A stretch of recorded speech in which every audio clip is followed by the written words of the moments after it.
এক দুই ঘন্টা নয়, 21 ঘন্টা মহাপ্রভু ঈশ্বর ভাবে আবিষ্ট হয়েছিলেন। 7 প্রহরিয়া মহাপ্রকাশ।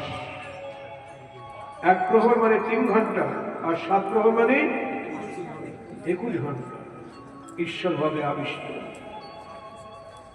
সবাই গঙ্গা জল আনতে গেলেন। 108 কলসি জল লাগে, সেখানে হাজার হাজার কলসি জল আসতে লাগলো। গঙ্গা বাড়ি আনয়ন করি, ছাঁকনি করি, সুগন্ধি দ্রব্য মিশ্রিত করি। সেই গঙ্গা জল সবাই গৌর হরি শিরে ঢালতে লাগলেন। তারপর এই তো ফাল্গুনী পূর্ণিমা আসছে সামনে, গৌর হরির অভিষেক হবে। হ্যাঁ গো, এবার না ফাল্গুনী পূর্ণিমাটা আরো বেশি আকর্ষক। এবার চন্দ্রগ্রহণ পড়েছে। গৌর হরি যে কালে জন্মগ্রহণ করেছিলেন সেই ফাল্গুনী পূর্ণিমায় চন্দ্রগ্রহণ ছিল, এবারও চন্দ্রগ্রহণ করেছে। তাই ওই দিনে সবাই ব্রত করবে, উপবাস করবে। ব্রত মানে উপবাস, একাদশীর মতো উপবাস করতে হবে। গৌর হরি আসবেন তো অবতরণ করবেন। সংযম, উপবাস মানে সংযম থাকতে হবে। আর শুধু সংযম থাকতে হবে না, হরিনাম করতে হবে। আপনারা শুনলেন হরিনাম করলে আমার গৌর হরি কত খুশি হয়। শিশুকাল থেকে সবাইকে হরিনাম বলিয়েছে, তাই ওই দিন সারাদিন শুধু হরিনাম গাইতে হবে, সারাদিন বা জপের মালায় জপ করতে হবে। তো সবাই গঙ্গা বাড়ি আনয়ন করলেন, গৌর হরির শিরি গঙ্গা জল ঢালতে লাগলেন। বেদজ্ঞ পণ্ডিতগণ তারা বেদমন্ত্র উচ্চারণ করতে লাগলেন, অভিষেকের মন্ত্র। ভক্তবৃন্দ সবাই হলুধ্বনি হরিধ্বনি করতে লাগলেন।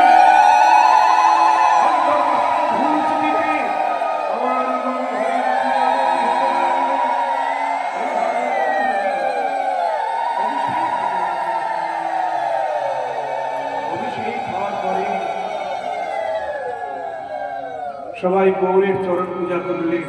দেখুন, যে গৌর হরি কারো পূজা গ্রহণ করে না, প্রণাম করতে দেয় না কাউকে, নিজেকে কৃষ্ণদাস অভিমান করে, কাউকে চরণ ছুটি দেয় না, আর সেই গৌর হরি আজ সবার পূজা গ্রহণ করছে।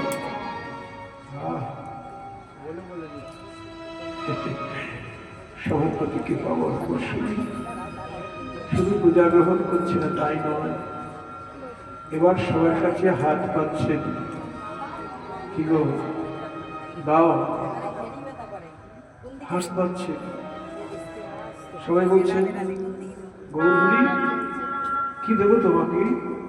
বলছে দেবতাকে শুধু পূজা করলেই হয়, ভোগ দিতে হয় না, খেতে দিতে হয়। তো দাও। গৌর হরি যখন হাত পিটতেছেন, 21 ঘন্টা তো সবাই নিজ নিজ ঘরে গিয়ে যার ঘরে যা সেবার সামগ্রী আছে, খই কলা সন্দেশ মিষ্টি সামগ্রী ফল মূল সবাই নিয়ে আসতে লাগলেন। একে একে মহাপ্রভুকে দান করতে লাগলেন। ঈশ্বর ভাবে আবিষ্ট গৌর হরি সকল ভক্তির দত্ত দ্রব্য একে একে নিচ্ছেন আর ভোজন করেছে।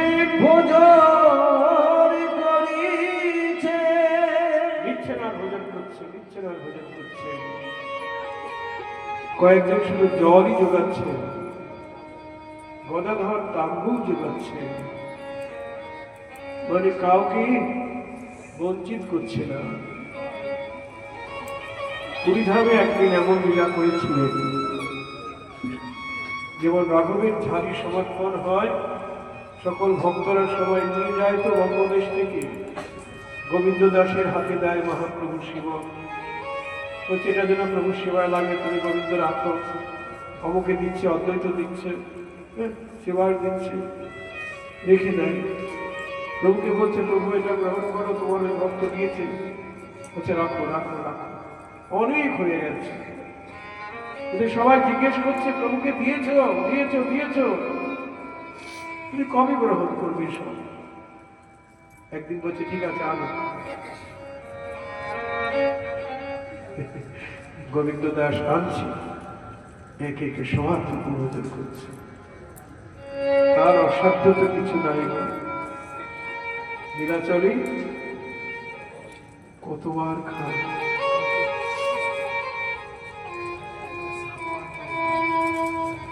তাই সকলের দ্রব্য ভোজন করতে লাগলেন। শুক্লাম্বর ব্রহ্মচারী বলে একজন কাঙাল ভক্ত ভিক্ষার জন্য কাঁধে নিয়ে এসেছেন। মহাপ্রভু বলছেন, আমার জন্য কি এনেছো শুক্লাম্বর? তোমার ঝোলায় কি গো? শুক্লাম্বর কিছু বলছে না, শুধু কাঁদছে। কেন? ঝোলায় তো আছে কতগুলি শুকনো চাল, এ তো মহাপ্রভুকে দেওয়া যায় না, ভিখারি তো। দাও। কাঁদছো কেন গো? দাও না। শুক্লাম্বর মনে মনে বলছে, আমার কি বা আছে, আমি কি বা দিব? আমার কি বা আছে, তোমায় কি বা দিব? আমার কি বা আছে তোমার কি বা দিব? আমি যে দিন ভিখারি পথের কাঙাল, আমার কি বা আছে, তোমায় কি বা দিব? আমি দিন ভিখারি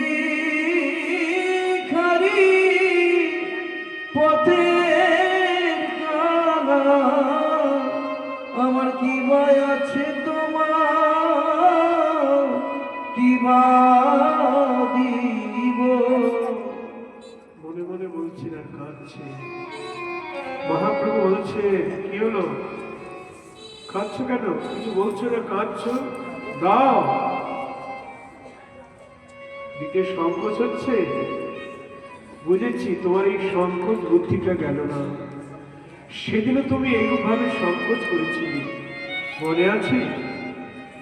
সেই যে দ্বারকায় তুমি আমার জন্য আঁচলে বেঁধে চাল ভাজা নিয়ে এসেছিলে, মনে পড়ে? তুমি ছিলে আমার বাল্যকালের বন্ধু সুদামা মিত্র। তুমি ছিলে ভিখারি কাঙাল। তুমি যখন দ্বারকায় এলে, তোমার গৃহিণী ভিক্ষা করা চাল ভেজে দিয়েছিল আঁচলে বেঁধে। আমি বললাম, সখা আমার জন্য কি এনেছো? তোমার আঁচলটা কি গো? তুমি লুকিয়েছিলে। না না, কিছু আনিনি। কেন? সুদামা ভেবেছিল আমার সখা দ্বারকাধীশ, দ্বারকার রাজা, এই ভিক্ষা করা চাল ভাজা এটা কি তার বদলে সাজিবে? না না, কিছু আনিনি। জানো, সেদিন তোমার সেই চাল ভাজা আমি কেড়ে খেয়েছিলাম, মনে আছে? তুমি আমাকে দাও নাই, আমি কেড়ে খেয়েছিলাম। আজকেও তুমি আমার জন্য এনেছ, কিন্তু সংকোচ করেছ। এখন অমনি প্রভু কেড়ে তুমি দেবে না, আমায় কেড়েই খেতে হবে।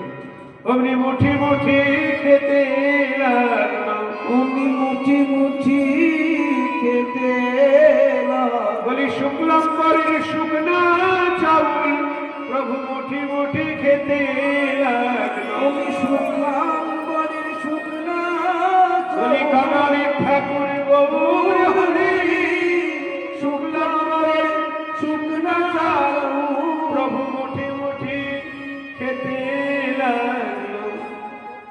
যে যার সীতার যুগে যুগে অবতার, সেদিন যারটা কেড়ে খেয়েছিলেন, আজও তারটাই খেড়ে খাচ্ছে। সবার ভক্ত দত্ত দ্রব্য খেলেন, চেয়ে খেলেন, কেড়ে খেলেন। এবার সবাইকে বলছে, তোমরা আমার কাছে বর চাও। তোমরা তো আমাকে অনেক কিছু দিলে, আমি তোমাদের কিছু দেব। বলো তোমরা যে যা চাইবে আমি তাই দেব। জয় শ্রী রাধে। কি গো, তোমরা কি চাইবো? বলুন মায়েরা কি চাইবো? হ্যাঁ, ধনম দেহি, যশ দেহি, রূপম দেহি, এটা দেহি সেটা দেহি। না না না, প্রথমেই বলেছি ন ধনম ন জনম ন সুন্দরী কবিতা, শুধু প্রেম ভক্তি চাই। ভক্তগণ গৌর চরণে শুধু প্রেম ভক্তি চাইছে। কে বলছেন প্রভু এই কৃপা করো, আমার সন্তানের যেন তোমার চরণে প্রেম ভক্তি লাভ হয়।